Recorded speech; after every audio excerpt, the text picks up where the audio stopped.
Hello அனைவருக்கும் வணக்கம். நான் முனிஷ் ஆரஃப். இன்னைக்கு நம்ம பார்க்க போறது, இந்த டிஸ்ப்ளேல பார்க்குற இந்த டெக்ஸ்ட்ட நம்ம எப்படி கிரியேட் பண்ணணுன்றத பார்க்க போறோம். நிறைய ஃப்ளையர், ப்ரௌச்சர், புக்லெட்ஸ்ல இப்படி டிசைன் இன்னும் யூஸ் பண்ணிட்டு இருக்காங்க.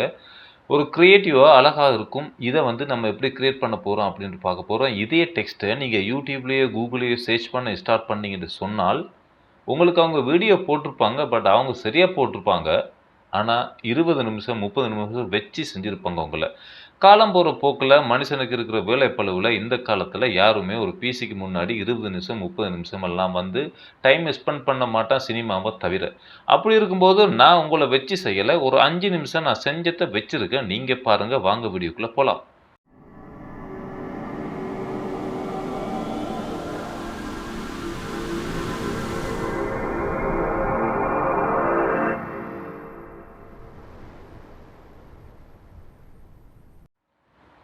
இப்ப நான் Photoshop ஓப்பன் பண்ணி நான் எந்த இமேஜ் எனக்கு டெக்ஸ்ட்டுக்குள்ளால விளங்கணுமோ அந்த இமேஜ நான் வச்சிருக்கேன்.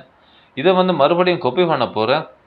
அதாவது கண்ட்ரோல் ஜே நீங்க கீபோர்ட்ல பிரஸ் பண்ணீங்கன்னு சொன்னா, உங்களுக்கு காப்பி ஆகும். அப்போ காப்பி ஆன பிறகு நீங்க பார்த்தீங்கன்னு சொன்னா, எஃப்எக்ஸ் அப்படின்ற ஒரு சிம்பல் இருக்கும் இதுல. அத கிளிக் பண்ணி கலர் ஓவர்லே அப்படின்னு குடுத்துருங்க. ஃபுல்லா டார்க் பண்ணுங்க. ஃபுல்லா டார்க் பண்ணீங்கன்னு சொன்னா, அல்லது நீங்க டார்க் பண்ணலாம். வேற எந்த கலர் வேணாலும் குடுக்கலாம். நான் கருப்பாவே வச்சுக்கிறேன். அத பிளக் பண்றேன். பிளக் பண்ணிட்டு ஓகே பண்றேன். ஓகே பண்ணா நம்ம லேயர் காப்பி பண்ணது இப்ப ஃபுல் பிளாக்கா மாறிடுச்சு.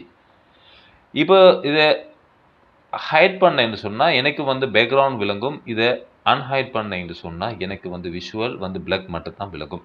காரணம் லேயர் 1 பேக்கிரவுண்டுக்கு மேலால இருக்குன்னு அர்த்தம். இப்ப நான் என்ன செய்ய போறேன், எனக்கு தேவையான டெக்ஸ்ட்ட நான் இதுல டைப் பண்ண போறேன். T4 டெக்ஸ்ட் நான் இதுல TA எடுத்துட்டு, இதுல டைப் பண்ண போறேன். கிரீன் அப்படின்னு டைப் பண்றேன்.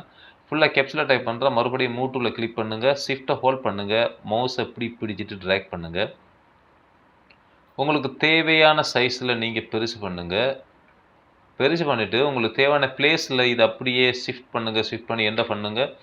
என்டர் பண்ணிட்டு நீங்க என்ன செய்ய போறீங்க, இப்ப லேயர் 1 நம்ம பேக்கிரவுண்ட காப்பி பண்ணோம் இல்லையா? லேயர் 1 அத கிளிக் பண்ணிடுங்க. கிளிக் பண்ணிட்டு ஒபாசிட்டிய மெதுவா குறைச்சு பாருங்க. மெதுவா குறைச்சு பார்த்தீங்கன்னு சொன்னா, உங்களுக்கு இந்த டெக்ஸ்ட் நீங்க எங்க வைக்கணும் அப்படின்னு சொல்ற ஒரு ஐடியா கிடைக்கும். நான் இந்த டெக்ஸ்ட்ட இங்க வைக்கிறேன். இங்க வச்சுட்டு, அதுக்கப்புறம் என்ன செய்யுங்கன்னு சொன்னா, கீபோர்ட்ல கண்ட்ரோல ஹோல்ட் பண்ணிட்டு, அப்படியே ஹோல்ட் பண்ணிட்டு, இந்த டீன்ற சிம்பல் இருக்கு இல்லையா? அதுகிட்ட இந்த ஹேண்ட் டூல கொண்டு போனீங்கன்னு சொன்னா, இந்த ஹேண்ட் டூலுக்கு கீழ ஒரு மேக்கிங் டூல், ஒரு செலக்ஷன் டூல் ஒண்ணு இண்டிகேட் பண்ணப்படும். அப்ப நீங்க கிளிக் பண்ணீங்கன்னு சொன்னா, இப்படி டெக்ஸ்ட் மட்டும் உங்களுக்கு செலக்ட் ஆகும். நீங்க வேற ஒண்ணுமே செய்ய தேவையில்ல. அதுக்கப்புறம் பேக்கிரவுண்ட நம்ம காப்பி பண்ணி பிளாக் கலரா மாத்தணும். அதுக்கு லேயர் 1 பேர் வச்சோம் இல்லையா? அத கிளிக் பண்ணிட்டு, நீங்க கீபோர்ட்ல டெலீட் அப்படின்ற ஆப்ஷன குடுத்தீங்கன்னு சொன்னா, குடுத்துட்டு, நீங்க இந்த ஹேண்ட் டூல் இந்த டைப்பிங் டூல டைப்பிங் லேயர ஹைட் பண்ணிடுங்க. ஹைட் பண்ணிட்டு, கண்ட்ரோல் டி பிரஸ் பண்ணீங்கன்னு சொன்னா, அது டீசெலக்ட்டா மாறும். லேயர் 1 ஒபாசிட்டி 41% இருக்கு. இத 100%ஆ மாத்துங்க. ஓகே. இப்ப நம்ம அந்த கிரீன் டெக்ஸ்ட் கம்ப்ளீட்டா நம்ம மறுபடியும் இந்த கிரீன் டெக்ஸ்ட்டுக்கு மட்டும் ஸ்ட்ரோக்க குடுக்க போறோம்னு சொன்னா, லேயர் 1 கிளிக் பண்ணுங்க. லேயர் 1 கிளிக் பண்ணிட்டு, அதே மாரி இந்த எஃபெக்ட்ஸ்ன்ற சிம்பல கிளிக் பண்ணுங்க.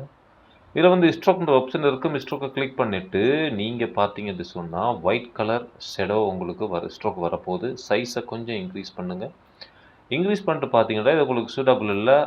பார்டர்ல வேற ஒயிட் லைன் நல்லா இல்ல அப்படின்னு சொன்னா, நீங்க பொசிஷன்ல இன்சைடுன்னு இருக்கும். அத அவுட் சைடுக்கு மாத்திட்டு, பார்டர் லைன நீங்க இக்னோர் பண்ணலாம். நீங்க உங்களுக்கு தேவையான கலர், இது கலர் பிக்கர்ல நான் டார்க் கிரீன் ஒண்ணு குடுக்க போறேன். டார்க் கிரீன் குடுத்துட்டு ஓகே பண்றேன். சைஸ கொஞ்சம் இன்கிரீஸ் பண்றேன். இப்ப தான் இந்த கிரீன் டெக்ஸ்ட்ல கம்ப்ளீட் வெர்ஷன். இதுதான். இப்ப சொல்லுங்க, இத செய்றதுக்கு, இத பண்றதுக்கு, இந்த சின்ன எஃபெக்ட்ட நம்ம பண்றதுக்கு உங்களுக்கு எத்தன நிமிஷம் எடுத்துச்சு?